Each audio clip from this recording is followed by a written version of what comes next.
Non, mon objectif vraiment, c'était d'être en équipe de France. C'était pas du tout de gagner de ma vie en fait avec le foot. C'est ça l'essence même de ce pourquoi t'as envie de jouer.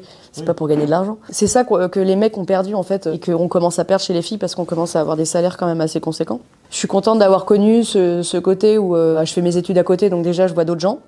Et en plus de ça, je joue pour les bonnes raisons. Et en quoi un peu l'année 2011, ça a été une transition pour toi? C'est dans la foulée de la Coupe du Monde 2010 des garçons en Afrique du Sud qui a été un fiasco total au niveau du comportement. Tu sais, ils avaient refusé de s'entraîner. Ça fait un fiasco, mais un fiasco monstrueux quoi. On était la risée de toute la planète foot.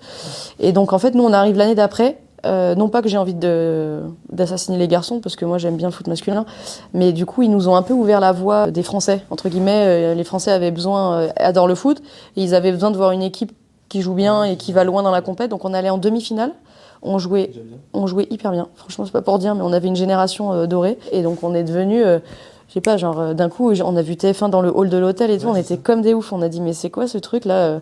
Et donc du coup quand on est rentré, c'est vrai qu'il y a eu un déclic au niveau de la médiatisation du foot féminin. La médiatisation crée une économie, crée une envie des clubs de mettre de l'argent. L'argent c'est quand même le nerf de la guerre, et c'est là que certains clubs ont commencé à devenir professionnels, et notamment le Paris Saint-Germain. Et t'es devenue même la première joueuse sponsorisée. Ouais, tout à fait. Ouais, Nike. Mais j'étais trop fière. Ouais.